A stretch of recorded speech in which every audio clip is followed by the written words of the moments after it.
Shalom saudara, welcome back to the darkness of Catholicism. Saudara, akhirnya setelah beberapa kesibukan pelayanan, saya bisa punya waktu kembali untuk membuat video tanggapan sebagai sarana edukasi ya buat baik saya pribadi maupun buat teman-teman sekalian yang rindu untuk belajar.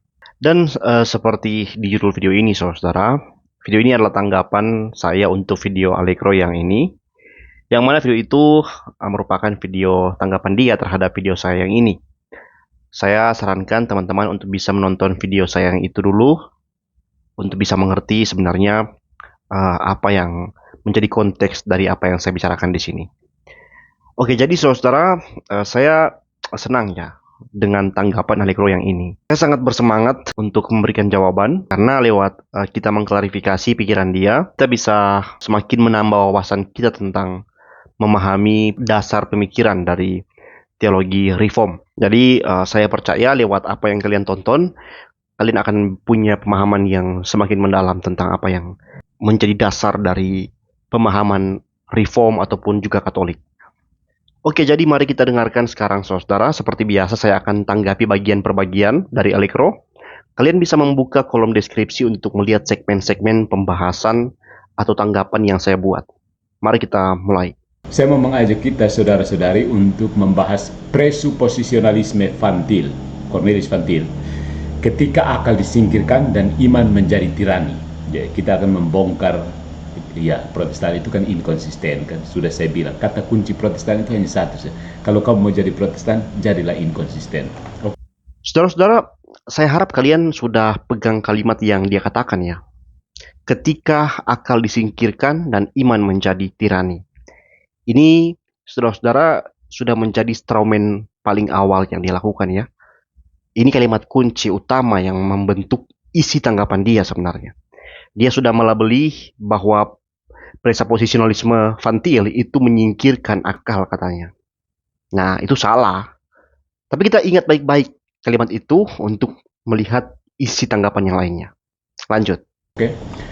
Menurut Fantil, ada ungkapan terkenal, kebenaran hanya dapat dipahami jika terlebih dahulu Anda percaya. Ya. Inilah prinsip utama dari presuposisionalisme Fantil, sebuah pendekatan yang tampaknya ingin melindungi iman Kristen, ya, tetapi pada akhirnya menjerumuskan iman ke dalam jeruji dogmatisme yang menolak akal. Saudara-saudara, kalimat kebenaran hanya dapat dipahami jika terlebih dahulu Anda percaya. Kalimat itu pasti familiar dengan orang yang belajar filsafat. Karena kalimat ini adalah kalimat seorang filsuf, tapi juga bapak gereja besar. Dalam bahasa Latin, kalimat ini berbunyi credo un intelligam. Nah, kalimat ini pertama kali dikatakan oleh Anselmus dari Canterbury. Dalam proslegion dari dia menulis, Naqui enim quero intelligere ut credam sed credo un intelligam. Aku tidak mencari pengertian agar aku dapat percaya, tetapi aku percaya agar aku dapat mengerti. Itu dari Anselmus, saudara. Kemudian kalimat itu diformulasikan kembali oleh Agustinus dalam Sermones dan De Trinitate. Agustinus berkata, Intellege ut credas, crede ut intelligas. Mengertilah supaya engkau percaya, percayalah supaya engkau mengerti. Kalau orang dekat dengan filsafat, saudara, orang pasti sudah tahu apa yang presuposisionalisme Fantil kemukakan. Bahwa ini bukan satu ide yang benar-benar berbeda dari tradisi pemikiran Kristen, awal-awal kekristenan. Tidak. Ya. Mari kita telaah secara jernih dan tegas. Mengapa akal disebut berdosa, tetapi tetap dipakai untuk berargumentasi? Lihat, mulai langsung inkonsisten, bukan? Mengapa akal disebut rusak parah, tetapi tetap dipakai untuk berargumen? Presuposisionalisme reform menyatakan bahwa akal manusia telah rusak total akibat dosa, sehingga tidak dapat mengenal kebenaran, kecuali jika terlebih dahulu diterangi oleh Roh Kudus. Namun, perhatikan baik-baik, seluruh teori ini yang disampaikan dalam kuliah, buku, ceramah, di YouTube, dibangun dan disampaikan menggunakan akal. Bisa tangkap ironinya? Jika akal sudah rusak dan tidak dapat dipercaya, bagaimana mungkin seseorang bisa menyampaikan seluruh argumennya? dengan memakai alat yang katanya tidak berfungsi. Ini adalah kontradiksi yang serius, menggunakan akal untuk membuktikan bahwa akal tidak bisa digunakan. You pakai akal supaya mendemonstrasikan bahwa akal tidak bisa digunakan.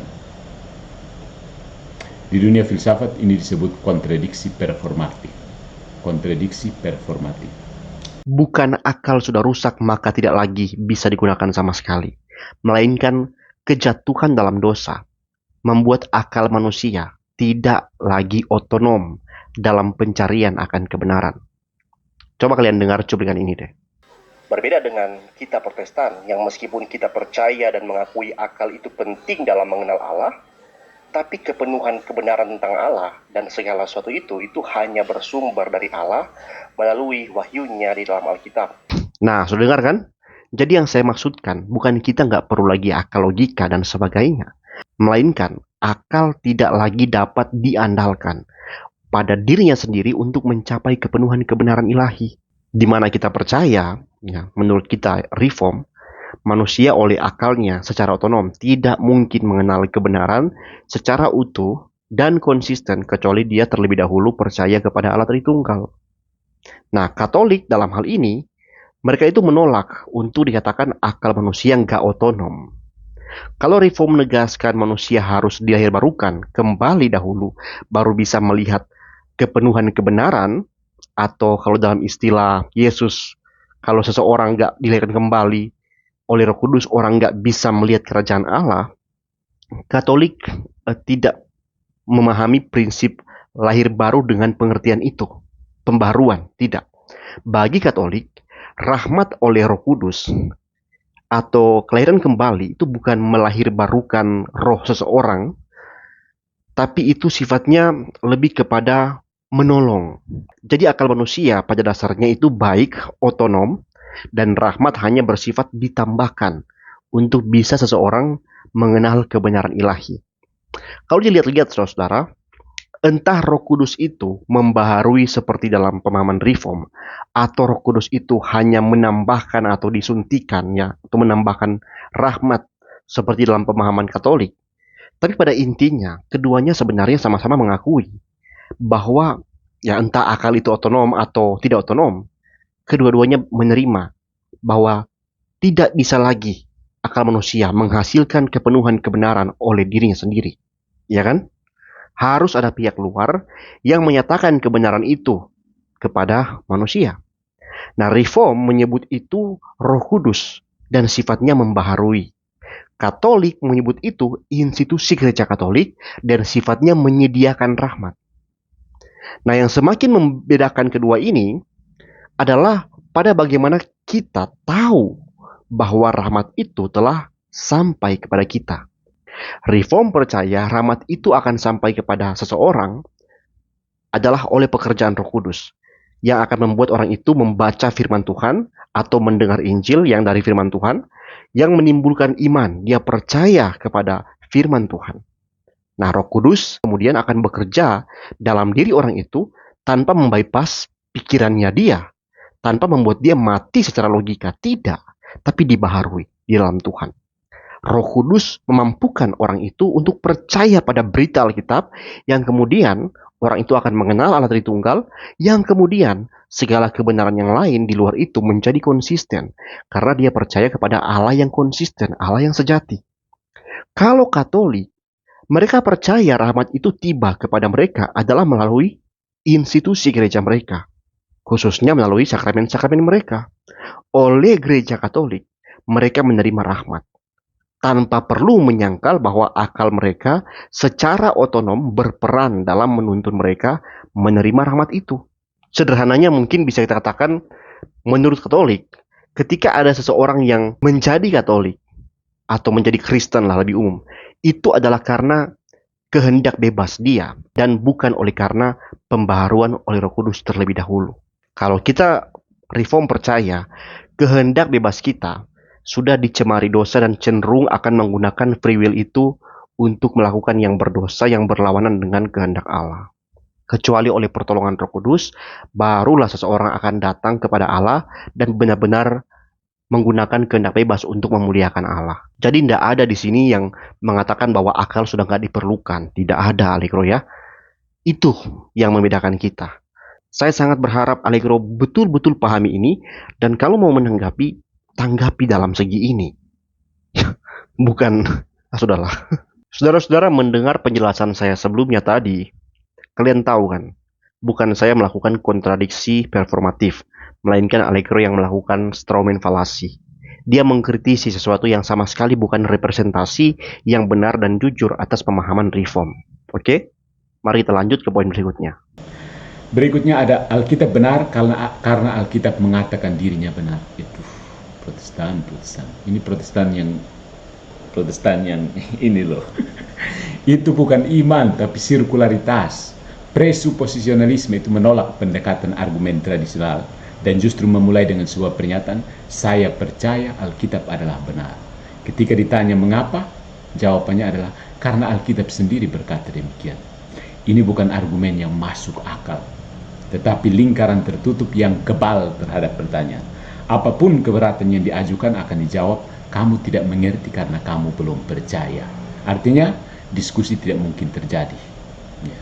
Padahal dalam Alkitab sendiri, para nabi dan rasul memberikan alasan, tanda, dan pengajaran yang mengajak orang berpikir, merenung, dan bertanya. Tapi presuposisionalisme malah mengharamkan pertanyaan yang jujur dan menjadikan iman sebagai tembok penghalang nalar. Persis ini otak Protestan. Disinilah kebobrokan Protestantisme nampak. Ya. Allah dijadikan asumsi dasar, bukan realitas yang dikenal.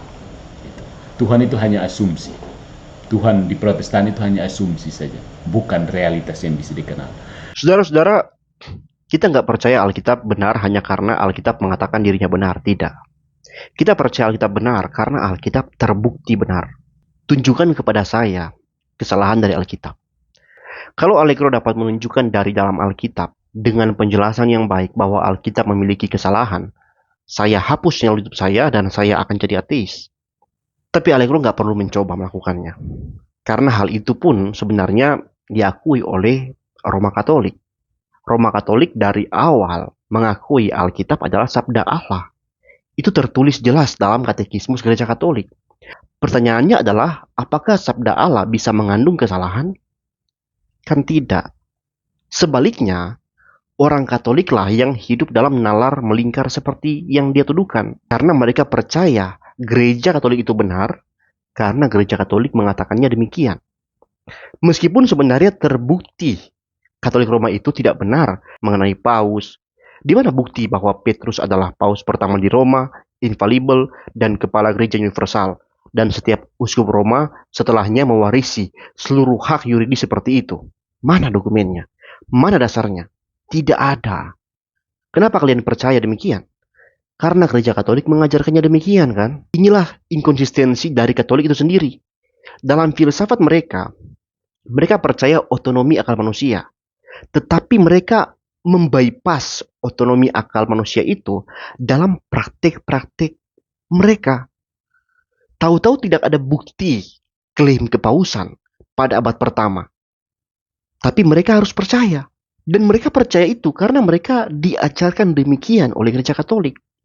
Artinya, sesuatu meskipun salah, kalau Gereja Katolik yang mengajarkannya itu sudah final dan tidak bisa dibantah.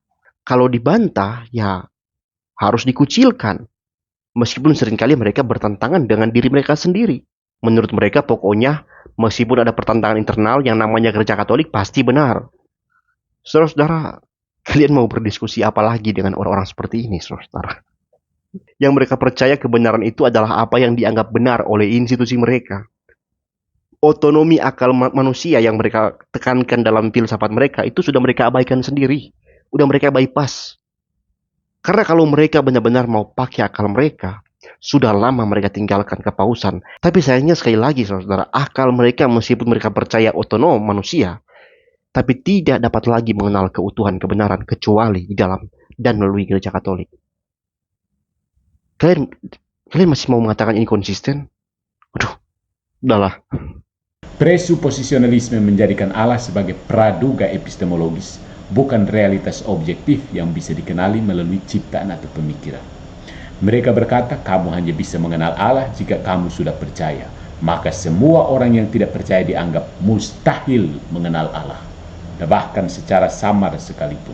Kalau Allegro membaca buku misalnya Christian Philosophy karya Greg Manson, atau setidaknya baca artikel dari Scott Oppin tentang Van Til, kalau Allegro membaca buku-buku itu ya, Allegro akan sadar bahwa apa yang dia katakan itu benar-benar strawman luar biasa. Biar saya jelaskan ya, untuk meluruskan pemahaman dari Mas Allegro ini. Jadi begini saudara, sebelum Van Til itu ada tokoh yang bernama Abraham Kuyper, itu gurunya. Kuyper mengajarkan bahwa antara orang percaya dan tidak percaya ada jurang worldview yang sangat dalam, yang memisahkan cara berpikir orang percaya dan tidak percaya. Nah, apologetika menurut Kuyper itu tidak akan efektif kepada orang-orang yang nggak percaya. Tapi pemikiran itu dikritik oleh guru Van Til yang lain, yang bernama Warfield. Warfield setuju dengan Kuyper bahwa memang ada jurang pemisah yang besar antara worldview orang Kristen dan yang tidak Kristen. Tapi menurut Warfield, kalau langsung menyimpulkan apologetika tidak efektif, itu tidak dapat diterima. Karena Warfield percaya pada adanya titik temu umum berdasarkan wahyu umum, yaitu akal budi, hati nurani, alam, dan seterusnya, yang menurut Warfield dapat digunakan dalam diskusi dengan orang tidak percaya. Menurut dia, akal manusia meskipun rusak tetap diciptakan dalam gambar Allah dan masih memiliki kemampuan untuk merespon kebenaran, bahkan jika itu hanya dalam pengertian intelektual sebelum iman sejati muncul melalui pekerjaan Roh Kudus. Nah, perbedaan antara kedua tokoh ini dicoba diramu oleh Van Til yang kemudian melahirkan pendekatan presuposisional dalam apologetika. Dalam rumusannya Van Til, saudara, dia mengadopsi penekanan Kuyper pada radikalitas perbedaan worldview dan dampak dosa. Tetapi dia menolak fatalisme dalam berargumentasi dari Kuyper. Van Til mengambil pendekatan Warfield pada rasionalitas dalam kekristenan dan kemampuan akal dari manusia, meskipun tidak secara otonom untuk memahami kebenaran, tetapi menolak gagasan adanya titik temu netral. Jadi ramuan Van Til dari kedua orang ini adalah dia mengakui bahwa memang ada jurang yang dalam antara presuposisi orang percaya dan tidak percaya. Presuposisi orang percaya tidak percaya benar-benar bertentangan. Tapi menurut Van Til, ya seperti yang saya katakan tadi, Van Til tidak setuju dengan Kuyper bahwa argumen apologetika tidak perlu. Menurut Van Til, apologetika, reasoning, logika tetap diperlukan dan kita tetap bisa berargumentasi. Alasannya adalah karena orang yang tidak percaya untuk dapat berpikir dan berfungsi di dunia ini itu harus secara tidak konsisten meminjam modal dari worldview Kristen. Misalnya hukum logika, keteraturan, alam, moralitas, dan relasi antara yang jamak dan yang tunggal.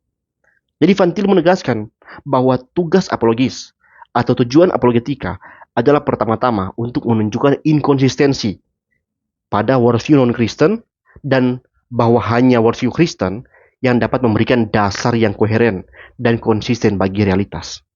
Biar saya buatkan contoh diskusi apologetis antara orang reform dan orang ateis. Ateis berkata, jujur saja, saya tidak mengerti mengapa orang masih percaya pada Tuhan di zaman sekarang. Sains telah menjelaskan begitu banyak hal, dan gagasan tentang makhluk tak terlihat yang menciptakan segalanya itu nggak rasional. Saya memahami keraguan Anda, tapi izinkan saya bertanya, apa yang Anda maksud dengan rasional? Dan di mana Anda menemukan dasar bagi keberadaan sains dan hukum-hukumnya? Rasional berarti mengikuti logika, bukti empiris. Sains bekerja karena kita mengamati pola di alam semesta, merumuskan hukum, dan mengujinya. Itu terbukti sendiri. Terbukti sendiri, Anda bilang. Tapi mengapa alam semesta harus memiliki pola dan hukum yang dapat diobservasi? Mengapa akal manusia mampu memahaminya? Jika alam semesta hanyalah hasil kebetulan acak dari ketiadaan, mengapa kita mengharapkan konsistensi atau keteraturan yang memungkinkan sains itu sendiri? Itu hanya cara kerjanya. Alam semesta teratur, dan otak kita berevolusi untuk memahami keteraturan itu. Tidak perlu penjelasan lebih lanjut. Oh, jadi Anda mengklaim ada keteraturan. dan evolusi yang bersifat teratur, tapi Anda tidak punya dasar yang memadai untuk keteraturan itu sendiri. Anda menerima bahwa logika berfungsi, bahwa ada keseragaman alam, dan bahwa pengalaman kita bisa dipercaya, tapi dari mana semua itu berasal dalam worldview Anda? Jika segala sesuatu pada akhirnya adalah hasil acak, mengapa logika harus universal? Mengapa hukum gravitasi nggak bisa berubah besok pagi secara acak? Itu nggak akan terjadi karena hukum alam itu konstan, tepat. Tapi mengapa? Mengapa dalam worldview ateisme, di mana alam semesta adalah sistem tertutup yang kebetulan saja ada, itu tidak menjamin secara filosofis yang kuat bahwa logika akan selalu berlaku dan bahwa alam semesta akan terus beroperasi dengan konsisten. Anda sebenarnya secara implisit meminjam dari worldview yang menyatakan ada dasar yang rasional dan transenden untuk semua itu. Tapi argumen Anda sama saja dengan berkata, Tuhan membuatnya begitu. Itu namanya God of the Gaps. Sama sekali tidak. Saya tidak mengisi celah dalam pengetahuan ilmiah dengan Tuhan. Sebaliknya, saya tegaskan bahwa seluruh struktur pengetahuan dan pemahaman Anda, termasuk sains dan logika yang Anda gunakan, hanya dapat masuk akal dan konsisten jika ada alat Tritunggal yang berdaulat, yang telah menciptakan dan menopang alam semesta dengan hukum-hukumnya, dan yang telah menciptakan manusia dalam gambarnya dengan kemampuan untuk memahami sebagian dari kebenaran itu. Worldview Anda, jika konsisten, akan menghancurkan dasar bagi rasionalitas Anda sendiri. Anda hanya dapat menggunakan logika dan sains dengan meminjam modal dari worldview Kristen. Oh, argumen itu adalah argumen melingkar. Anda mengatakan Tuhan itu nyata karena kita bisa berpikir. Justru tidak melingkar. Dalam filsafat, ini dikenal dengan argumen transendental. Saya mengatakan bahwa Anda dapat berpikir, melakukan sains, dan berbicara tentang rasionalitas hanya karena Allah yang alkitabiah itu nyata. Ini bukan sekedar bukti keberadaan Tuhan di samping bukti lainnya, tapi bahwa keberadaan Tuhan adalah prasyarat untuk segala sesuatu yang lain, termasuk argumen Anda sendiri. Jika Tuhan tidak ada, mengapa ada rasionalitas yang universal? Mengapa ada moral objektif? Mengapa ada makna? Saya bisa punya moralitas tanpa Tuhan. Saya tidak akan membunuh orang lain karena saya tidak mau dipenjara. Dan saya percaya pada kebaikan manusia. Oh, bagus. Tapi mengapa nggak membunuh itu objektif benar? Mengapa kebaikan manusia itu adalah sebuah nilai? Jika alam semesta hanya materi yang berinteraksi secara acak, maka baik dan buruk hanyalah preferensi subjektif. Itu nggak memberi Anda dasar untuk mengatakan bahwa pembunuhan objektif salah hanya karena Anda tidak menyukainya. Jika tidak ada standar moralitas yang absolut, maka tidak ada yang benar-benar salah. Jadi Anda mengklaim bahwa tanpa Tuhan tidak ada logika atau moralitas ya? Ini seperti terdengar Anda masih mencoba mengisi celah dalam penjelasan saya dengan sebuah dewa. Saya masih belum melihat mengapa itu mengharuskan adanya Tuhan loh. Sekali lagi bukan mengisi celah, melainkan meletakkan fondasi. Izinkan saya menjelaskan mengapa. Alam semesta yang kita amati, sains yang kita lakukan, dan bahkan obrolan kita di saat ini, itu melibatkan dua hal mendasar, kesatuan dan keberagaman.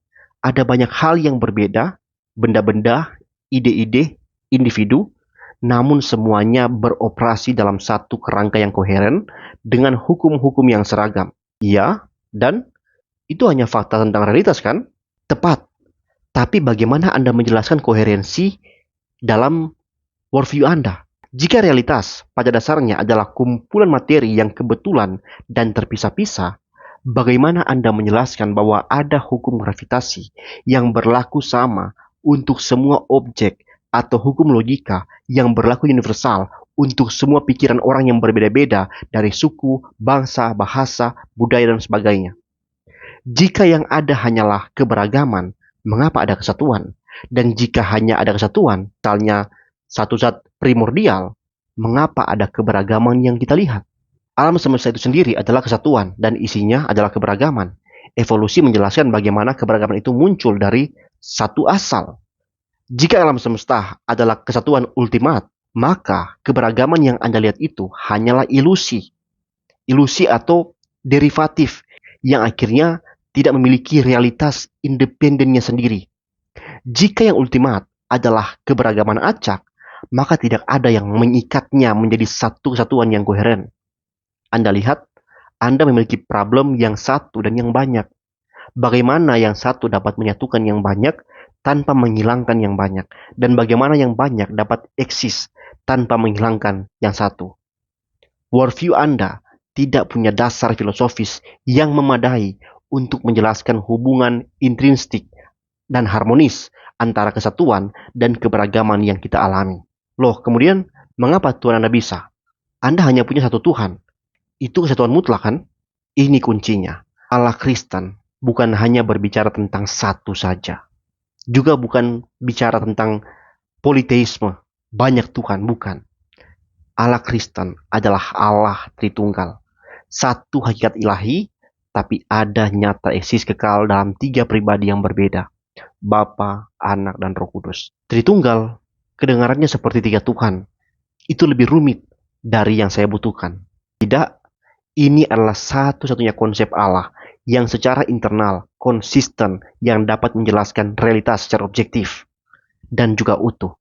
Dalam diri Allah Tritunggal ada kesatuan yang sempurna, satu hakikat ilahi, dan sekaligus keberagaman yang sempurna, tiga pribadi yang berbeda dalam relasi kekal dan kasih. Hubungan antara yang satu dan yang banyak yang kita lihat dalam ciptaan, misalnya satu pohon dengan banyak daun, satu spesies dengan banyak individu, satu hukum yang berlaku untuk banyak fenomena, adalah cerminan dari hakikat Allah Tritunggal itu sendiri. Jika Allah hanya satu pribadi yang mutlak, maka akan ada dominasi kesatuan tanpa adanya keberagaman yang sejati dalam dirinya.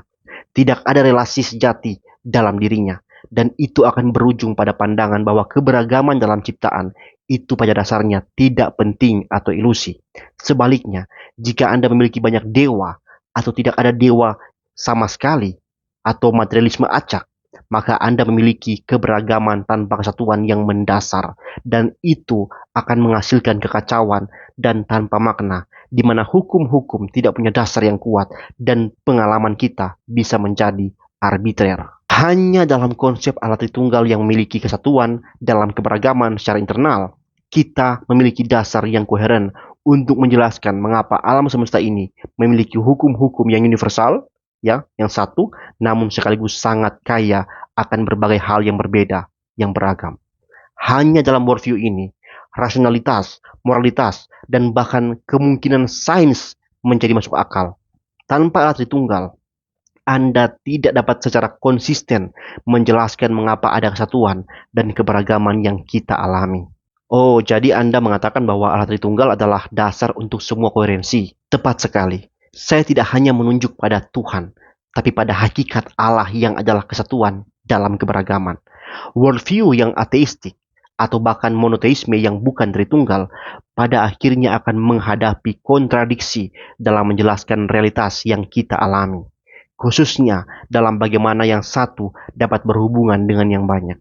Anda tidak dapat secara konsisten menjelaskan keteraturan dan keanekaragaman alam semesta tanpa terlebih dahulu menerima dasar yang menyediakan keduanya secara bersamaan. Hanya Allah Tritunggal yang dapat memberikan fondasi filosofis itu.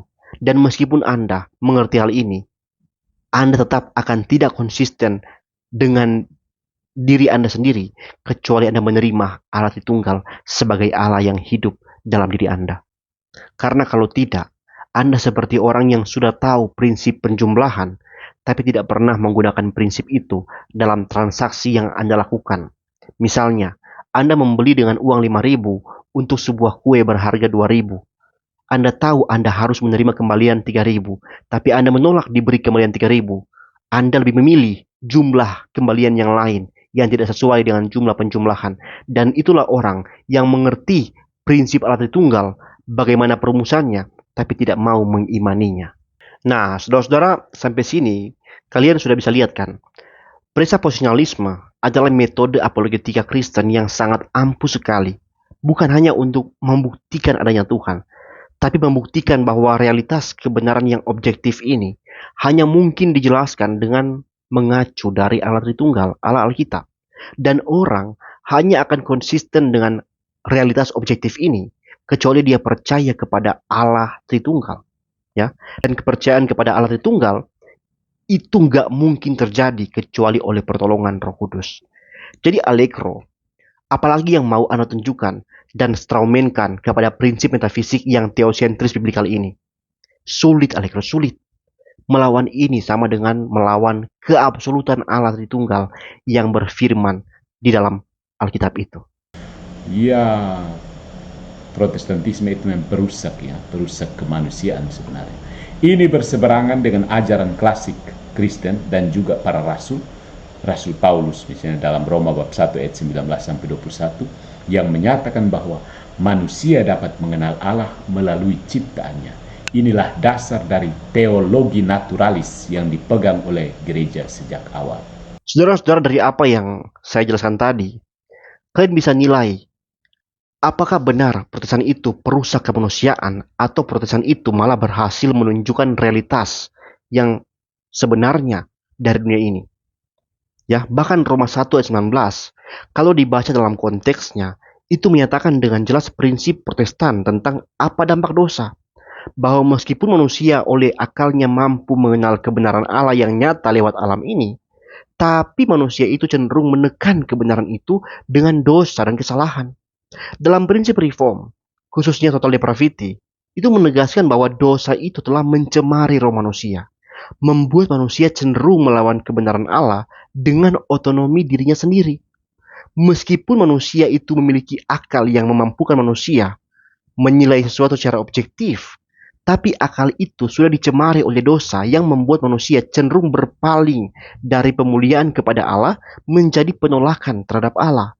Jadi bukan Protestantisme merusak kemanusiaan. Kemanusiaan pada dasarnya memang sudah rusak. Itulah alasan kenapa Yesus datang dan mati di kayu salib kan. Karena dasarnya memang manusia sudah rusak. Manusia sudah berdosa dan oleh dirinya sendiri udah nggak mampu lagi menyelamatkan diri manusia itu. Mungkin menurut Allegro, kematian Yesus itu salah sasaran mungkin. Karena menurut Allegro, manusia itu pada dasarnya baik dan oleh dirinya sendiri secara otonom bisa membangun kehidupan di bumi seperti di sorga tanpa penebusan dan keselamatan. Mungkin begitu kali. Tapi kalau bisa saya katakan, kalau kita bertanya sebenarnya institusi apa yang paling parah merusak kemanusiaan dalam sejarah, maaf saya katakan, institusi itu pastilah institusi Roma Katolik. Karena oleh dogma-dogma mereka menekan akal budi manusia yang rapuh supaya mereka bisa mengontrol manusia yang rapuh itu untuk melakukan segala bentuk praktik gelap dan pagan yang mereka lestarikan dalam institusi mereka yang mereka klaim sebagai tradisi suci.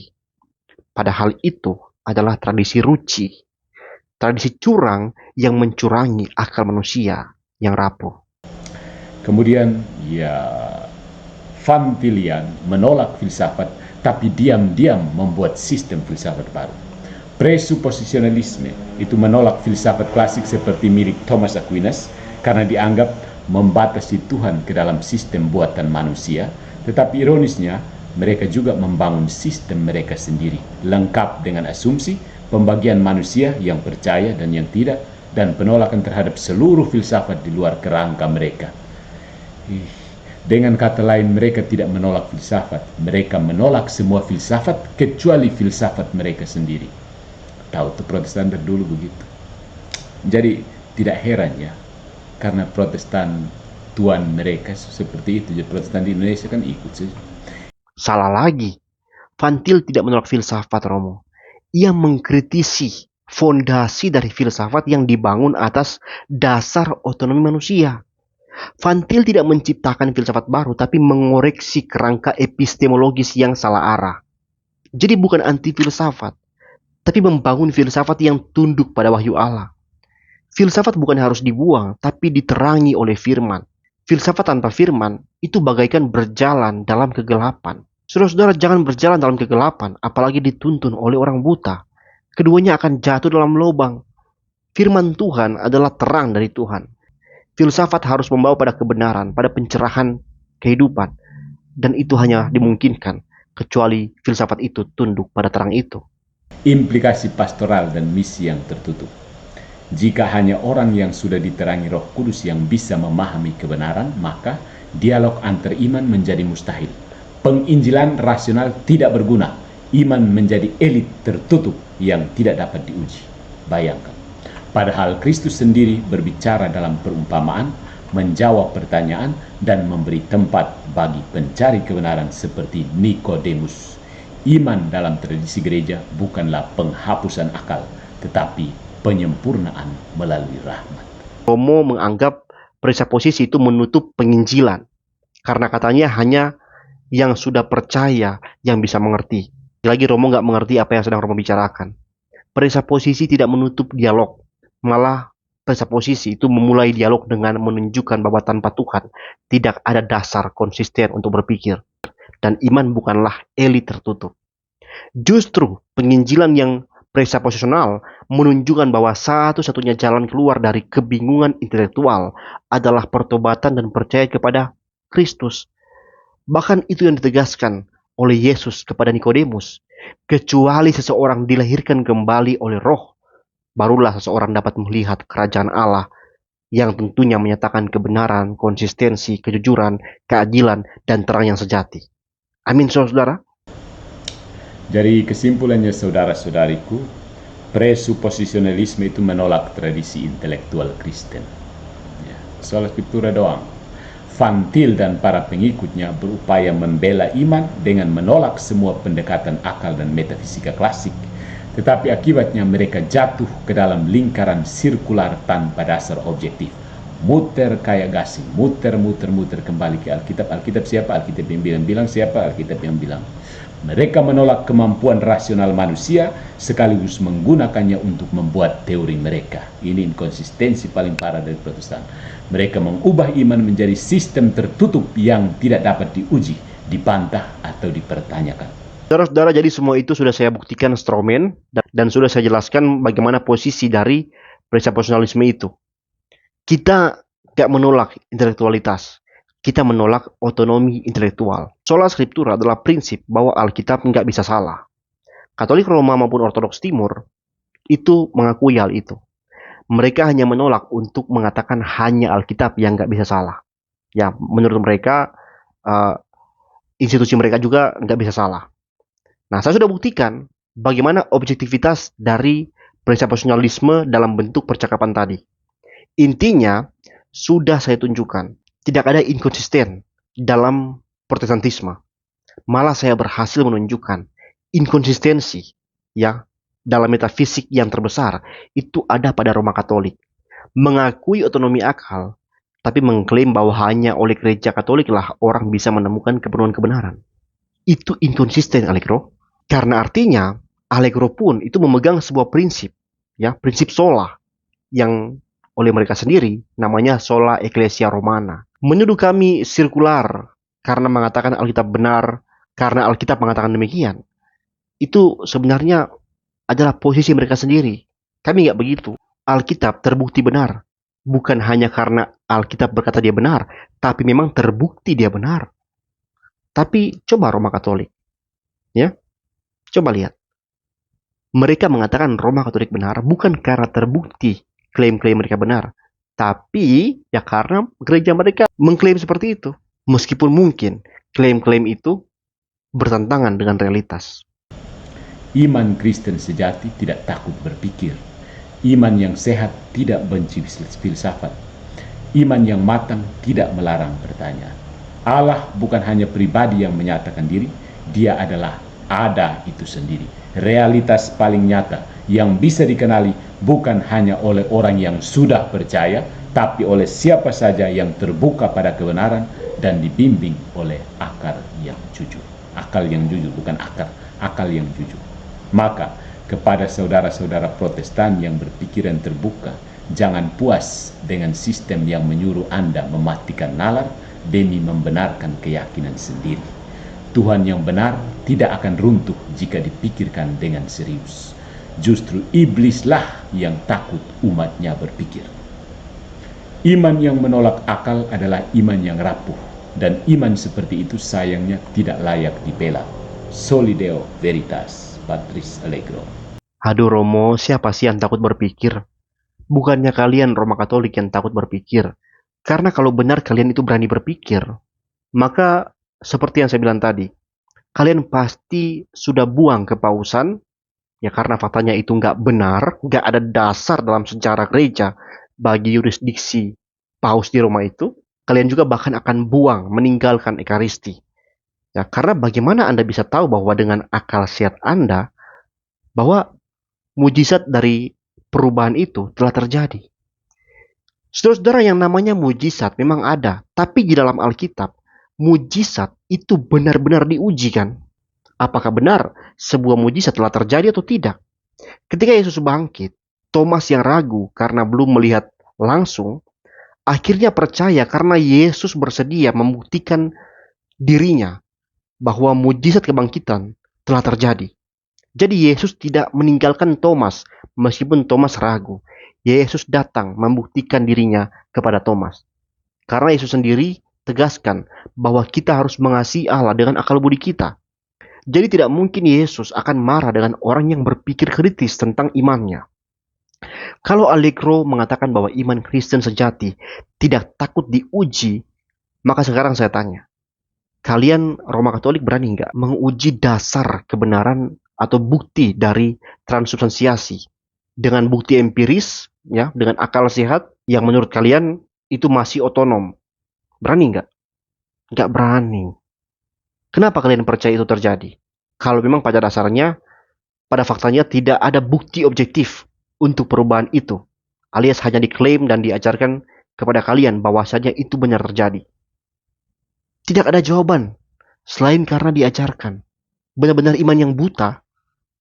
Berani uji nggak klaim itu? Kan iman Kristen itu nggak takut untuk diuji. Tapi berani nggak kalian mempertanyakan, benar nggak sih ini berubah dari tubuh dari Yesus? Nggak berani kalian. Laboratorium manapun, itu juga kalian percaya nggak dapat membuktikan perubahan substansi itu. Karena menghindari fakta-fakta empiris melalui uji lab itu, kalian malah mengajarkan bahwa yang berubah itu adalah hakikat ontologis. Hakikat ontologis dari roti itu yang diubah, yang secara fisik tidak boleh dianggap lagi sebagai roti dan anggur dalam arti ontologis roti dan anggur. Benar-benar sebuah pembodohan, saudara. Mohon maaf ya, mohon maaf. Tapi itu betul-betul sebuah pembodohan. Karena inti dari penerimaan itu adalah percaya saja. Nah, catatan untuk Padre Smith, kalau Tuhan hanya bisa dipahami oleh yang sudah dipilih, lalu untuk apa Anda ceramah? Padre Smith seperti biasa naik mimbar dengan nada meyakinkan. Presuposisionalisme adalah satu-satunya pendekatan yang setia pada Alkitab. Van Til menyingkirkan filsafat manusia dan membawa kita kembali ke wahyu murni. Sayangnya saudara Smith lupa satu hal kecil. Dia sedang berbicara menggunakan akal kepada orang-orang yang menurut dia sendiri tidak mungkin mengerti kecuali sudah diselamatkan. Bayangkan. Jadi untuk apa Anda ceramah, Smith? Kalau akal pendengar tidak bisa mengenal kebenaran karena belum ditebus, maka seluruh konten Anda hanyalah teater teologis, pura-pura berdialog, padahal Anda sedang berkhotbah pada tembok. Lebih dari itu, Smith membela Van Til seolah Van Til adalah Santo Paulus versi 1940-an. Tapi Van Til bukan rasul dan presuposisionalisme bukan Injil. Jika Anda mengaku menjunjung sola scriptura, kenapa setiap kali Anda disodori logika dan metafisika klasik, Anda langsung menutup pintu dengan kalimat, itu filsafat manusia? Kawan, itu bukan iman, itu fobia berpikir. Menyebut semua lawan sebagai terjebak dalam filsafat dunia tidak menjadikan Anda benar.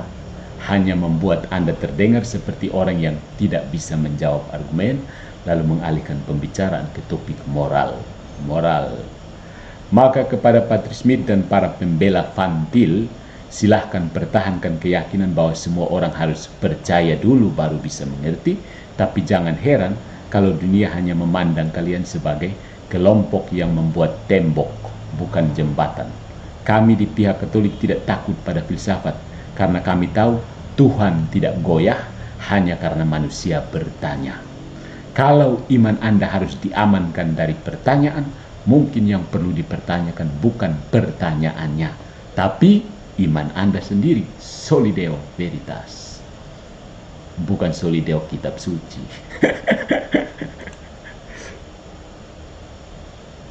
Nah, itu sedikit untuk saya ya. Terima kasih Romo. Meskipun semuanya peluru hampa dan menembak boneka sawah juga. Tapi saya percaya seseorang hanya akan mengenal kebenaran kecuali dia dibaharui oleh Roh Kudus. Dan pembaharuan oleh Roh Kudus itu bekerja melalui firman yang dinyatakan. Jadi kalau ditanya untuk apa buat konten berdialog, berkhotbah, bahkan menginjil, itu adalah karena kami optimis. Kami percaya bahwa itu akan berhasil oleh pertolongan Roh Kudus. Ini bukan saya yang bilang, saya mendengar sebuah ceramah filsafat dari seorang Romo Katolik. Coba dengar ini. Predestinasi itu artinya sebelumnya ya, destinasi menentukan. Jadi Allah sudah menentukan sebenarnya nasib orang semuanya ya, karena Dia Maha Kuasa itu. Fase ini Agustinus mengatakan enggak. Allah itu sudah berikan kebebasan pada manusia, jadi dia bertindak tergantung nanti nasibnya pada pilihan-pilihan yang dia buat. Pertanyaan untuk Agustinus pada fase ini, di mana kekuasaan Allah? Di mana letak peran Allah dalam kehidupan sehari-hari? Pada fase ini dia mengatakan Allah berikan itu kebebasan kepada manusia dengan sengaja. Perubahan pandangan Agustinus terlihat dalam karyanya yang ditujukan kepada Simplicianus, sahabatnya, dan menurut tafsiran atas surat Paulus. Perubahan yang dialami Agustinus adalah pergeseran yang begitu lama-kelamaan dia akan beri tempat lebih kepada pengaruh dari Tuhan. Dimensi kebebasan manusia makin berkurang nanti ya dalam perkembangan. Nggak tahu kenapa itu pengaruhnya, mungkin pengalaman dia sendiri. Mula-mula dia sangat menghargai kebebasan manusia, tetapi kemudian dalam perkembangan lebih menekankan dimensi kemahakuasaan Allah, dimensi intervensi Allah itu. Kalau Allah sudah menentukan begini ya, maka jalannya sejarah akan seperti itu. Di satu pihak Agustinus memberi peran besar bahkan mutlak pada rahmat Allah. Dia mengutip Paulus, adakah dari yang kau miliki ini yang bukan merupakan pemberian kepadamu? Semua yang kita miliki itu adalah berasal dari Allah ya. Jadi semua perbuatan baik itu juga sebenarnya adalah berasal dari Allah sendiri. Tanpa bantuan dari Allah, kebebasan manusia tidak dapat menghasilkan apa-apa. Nah, itu berkaitan dengan pandangannya tentang manusia ya. Entah bagaimana, mungkin berkaitan dengan pengalaman pribadinya sendiri. Karena dia mengalami bahwa manusia itu ternyata adalah akibat dari dosa asal tadi yang dimengerti secara biologis. Maka manusia itu adalah sebenarnya kumpulan orang-orang yang berdosa, yang hanya pantas memperoleh hukuman. Jadi manusia itu makhluk yang sebenarnya lemah sekali ya, yang cenderung berdosa, cenderung bersalah. Itu saya kira pengalaman hidupnya sendiri sangat berpengaruh ya, sehingga kemudian pada fase ini, khususnya ketika bertengkar dengan Pelagius, dia menunjukkan sisi manusia itu sebenarnya ya nggak bisa apa-apa itu ya. Memang mula-mula diberi kebebasan, tapi karena sudah ada dosa asal itu, dia sebenarnya kemampuan untuk memilih yang baik itu sudah hilang, menjadi total, sehingga dia pakai istilah masa damnata. Masa itu banyak orang, damnata itu terkutuk. Jadi sangat pesimis sekarang dia pandangan tentang manusia itu dalam fase ini. Jadi kalau lihat kita semua ini pokoknya kumpulan orang berdosa semua ini ya. Meskipun pengen belajar apapun, sebenarnya lubuk hati yang terdalam ada maunya itu, dia itu di balik itu ya, semua itu ya. Jadi dimensi itu yang menjadi sangat kuat ya dalam diri manusia. Kalau dia tidak dibantu oleh Allah, sebenarnya dia itu manusia itu sebenarnya kesana saja, punya maksud-maksud tersembunyi. Kalaupun dia memberi sedekah, pasti ada maksud buruk lain di balik itu ya, entah nama baik, dipuji dan lain sebagainya. Semua itu begitu melekat dalam diri manusia ya. Kalau mengandalkan kemampuan manusia sendiri, nggak akan selamat dunia ini ya. Katakanlah kan kacau balau terus. Sebaik apapun dia, perbuatan yang kelihatannya baik pun sebenarnya di balik itu ada maksud-maksud buruk yang tersembunyi ya, yang baru kemudian akan ketahuan. Nah, berkaitan dengan itu kemudian, kalau semata-mata semua tergantung pada Allah yang maha kuasa dan rahmatnya dan lain sebagainya, sementara manusia dengan kebebasan sudah begitu rusak, lalu dia juga bersama dengan itu sebenarnya menganut perlahan-lahan pandangan predestinasi.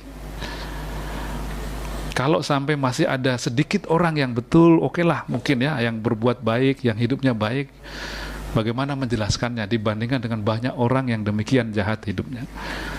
Maka kemudian dia seperti tidak terhindarkan jatuh pada konsep predestinasi. Jadi Allah sudah menentukan sejak awal bahwa si A itu nanti nasibnya akan begini, si B itu nasibnya akan begitu. Jadi memang terjebak sendiri juga ya dengan dinamika pemikiran dan pergulatannya pribadi ya.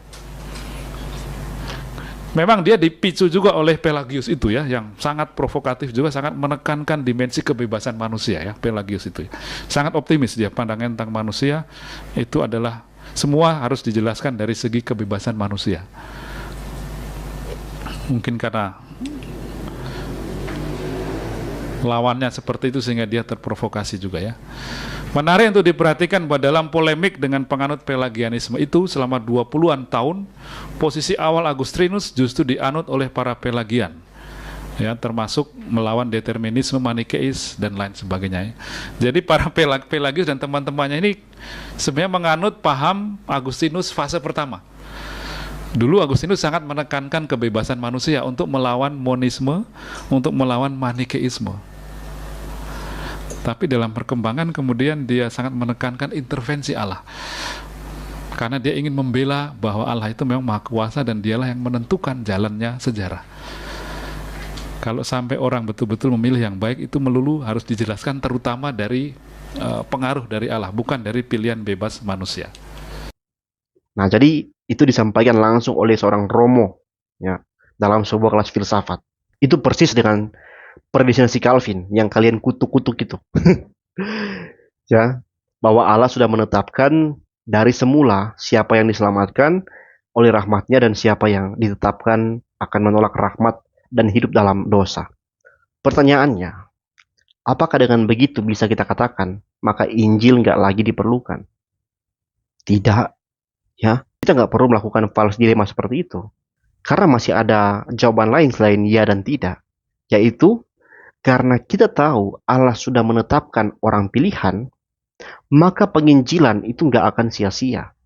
Karena kita mengetahui Allah akan bekerja melalui penginjilan dan dialog-dialog, termasuk apologetika, untuk menarik orang-orang pilihannya ke dalam rahmatnya.